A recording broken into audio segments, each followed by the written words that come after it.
Hey, everyone. What's going on? Lauren Sisler here with AL.com. Welcome into our Week 6 edition of SEC Insider, brought to you by All South Appliance Group. We appreciate our sponsors, and I also appreciate Michael Casagrande because, he's cool and all, and he likes to join us week to week as we break down Alabama's matchups and what's to come. And so we're cruising into Week 6 of the SEC college football season, and Alabama coming off a big win over Tennessee, extending the streak now to 14. Is that right? Alabama's now beat Tennessee 14 games in a row. And of course, the cigars were lit up. I saw the feeds all over the place with the guys smoking those cigars, including my boy Kyle Flood, who was at Rutgers and now obviously at Alabama, enjoying the new tradition with his buddy Butch Jones there. I saw that on his Instagram feed. We also saw Jaylen Waddle in the ambulance. So I'm sure most of you Alabama fans know here, but Jaylen Waddle, unfortunately, going down with an injury, breaking his ankle in the first play of the game against Tennessee. And so, Michael, obviously devastating news. You have a guy midway through the season that is certainly a highly touted draft pick that is now no longer going to be available to Alabama. And most likely we probably won't see him again in an Alabama uniform. Just want to get your thoughts on just the injury, the gap that now Alabama has to fill, and who fills that gap. Yeah, no, it's super unfortunate for Alabama for Jaylen Waddle, and I think Nick Saban even said it for all of college football. He was one of the more electrifying players to watch. He was fun to watch. He could do a little bit of everything. Wasn't the tallest receiver, but could go up there and can catch balls. Could high point like the rest of them. One of the fastest guys out there. You could see in some of those 90-yard touchdown passes, punt returner, kick returner. He could do a little bit of everything. Was always kind of underappreciated in the sense that he was overshadowed for a few years by the Jerry Jeudy's, the Henry Ruggs, Devontae Smith. It's really starting to become that true, the focal point of an offense. And just one of those unfortunate football injuries where taking a kickoff out of the end zone and, gets rolled up. At first, it didn't seem as serious as it turned out to be. He'd limped off the field a few times with some ankle minor things in the last few games, but obviously this one was much more serious. As you can see, kind of got rolled up by the defender. It's just unfortunate. It wasn't anything intentional, but it's a big blow for Alabama. But at the same time, there's still talent behind him in the depth chart. You saw immediately Slade Bolden was the guy who was replacing him, and he got the first catch of the game. First ball went straight to him in the slot. So he's a guy. He's a sophomore from Louisiana. Was a high school quarterback. Can do a little bit of everything. He's a wildcat quarterback at times last year.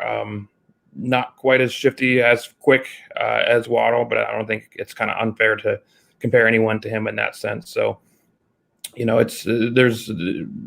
varied the passing game. They've hit the running backs, the tight ends quite a bit, but there hasn't been too much outside of the main receivers before with Mechie, Smith, and Waddle.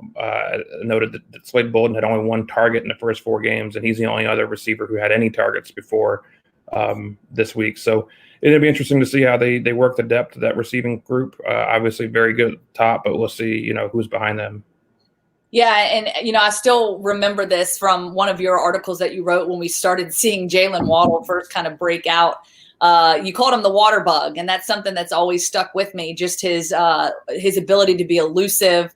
He's electrifying, like you said, fun to watch. And, of course, this picture here that we have of him in the ambulance smoking the cigars with his teammates just kind of shows the love and the support that they have for him, and obviously devastating for him to miss out on the rest of the season. But, not only a great player, but obviously a great teammate and somebody that's so well respected in that locker room and really just by football fans in general. And so certainly tough, but I know, Alabama's got weapons all around. And so that kind of gets me to my next question.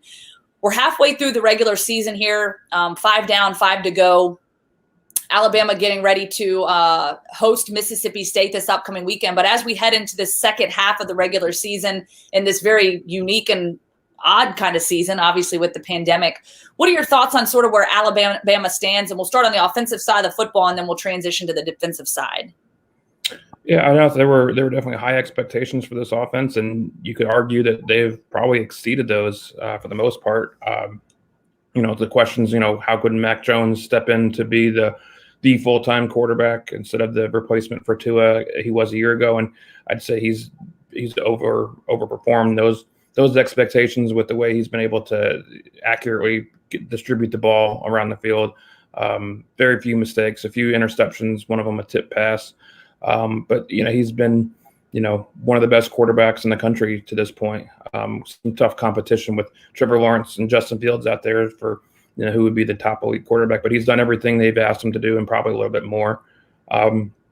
Receivers, John Mechie has had a huge breakout. He was presumed to be the third receiver coming into the season, but he's really taken that step as a sophomore. I think only been playing football since he was 14, coming out of Canada. So he's relatively new to all this, and he's having a huge season. Great hands, speed. He's kind of got a little bit of everything that the receivers have. So he's been fun to watch. Najee Harris, obviously, piling up the touchdowns. The running game behind a big offensive line. They've done what they had to do, especially in the last few weeks against Georgia, and then again at Tennessee. Kind of not necessarily the three yards in a cloud of dust, maybe 4 or 5. Not necessarily breaking the huge, big, long runs, but getting what they have to get done. And obviously Najee Harris has had a big role in the passing game as well. One of the better pass-catching running backs they've had. Yeah, and then we look at the defensive side of the football, and I'm gonna draw up this play from true freshman Malachi Moore here in the third quarter of the game against Tennessee. About what he's been against Alabama, 50% passer so far, but he did have a really pretty touchdown pass. And now the ball is out. Alabama picks it up. Malachi Moore will walk in. Touchdown, Alabama. Not so clean. And I just want to note Malachi Moore, again, a true freshman, and to have those instincts, he's had 3 takeaways this season already, but to have those kind of instincts in big time play like this in the SEC, the pace of the game, obviously, as you'll talk to guys, it's so much greater, obviously, from transitioning high school to college. For him to just have those instincts to pick up the ball and run with it so seamlessly, it just shows, how this defense, I know that there's been some issues and we'll talk about that, but really just to be able to see him step up. And I think that obviously these last 2 games against Georgia and then, of course, against Tennessee, we've seen the defense really take that next step. Just your overall thoughts and evaluations of the defense thus far through 5 games. Yeah, and Malachi Moore has been one of those true freshmen who have stepped into a key role. Will Anderson, another one at outside linebacker. But, Malachi Moore wasn't necessarily the top 5-star recruit, pretty high up there, but wasn't necessarily the one that was the lock to be the star right away. And he's been very good in coverage. He had a very nice play on a deep ball into the end zone against Tennessee earlier in the game before that fumble return. It's been a secondary that's young, that had to replace a lot, and they've taken some lumps, and that's been kind of probably the weak point in this defense. Patrick Surtain, is probably one of the better cornerbacks in the country. He got beat for a touchdown Saturday, but he's probably the most consistent guy on that group. But across the board, defensive line have had its up and downs. They've been pretty good, very good with knocking down passes at the line of scrimmage, starting that Georgia game. Christian Barmore, Fedarian Mathis had a big play, blew up the line against Tennessee. So, there's some talent there. It's not maybe as dominant as it had been in some of the years, 2015, 2016, 2017, in that range when it was all NFL talent, first-round talent across the board up there. But, the linebackers, there's room to improve. Will Anderson has definitely made an impact coming off the edge, great pass edge rusher. Dylan Moses is back. Having Nick Saban has said that he's been pleased with the way he's performed coming off his knee injury. There've been issues. The Ole Miss game was definitely a huge issue with the way they broke a record for Alabama opponents in a game. But I think they've shown improvement in the final few weeks. Georgia, obviously, the second half, I think they went more than 3 quarters without allowing a touchdown from Georgia into Tennessee. So, there have been some improvements there. Yeah. So obviously, as we talked about, halfway through the season now, obviously the back half of the season, we got Alabama playing Mississippi State at home. That's on Halloween, October 31st. They'll get a week off. And then they've got LSU on the road in Baton Rouge, home against Kentucky, home against Auburn, and then they'll close things out at Arkansas, which is of course different this year, having that extra game going into December. But 5 more games to go, and kind of looking at that schedule right now, if there's one team that you look at, one or two that really stands out that could potentially give Alabama a run for its money, so to speak. There's always trap games. We get that, but. Are you looking at maybe, I guess, Auburn? Your thoughts on maybe, I guess, Auburn being that team, LSU? Do you think that may be the team that they have to look at? That's always a rivalry game, of course, as well. So just kind of your thoughts on the remaining schedule.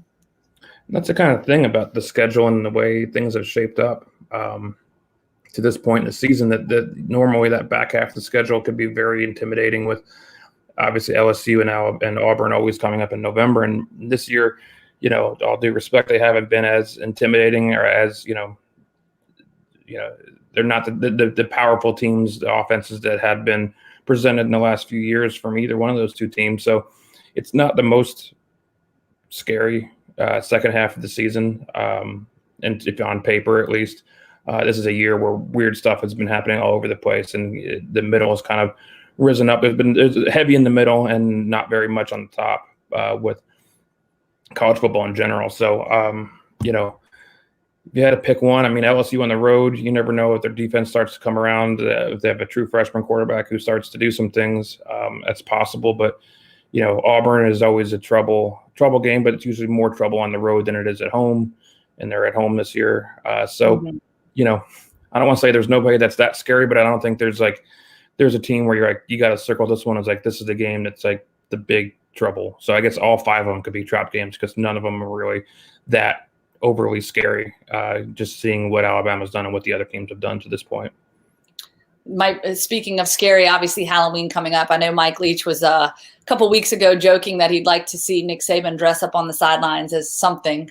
It'd be interesting to know what Nick Saban would dress up if he was participating in Halloween. I don't know if I can imagine Nick Saban in a costume at this point. Good luck imagining that. Might be a little strange. I could definitely see Mike Leach dressing up. Of course, the pirate.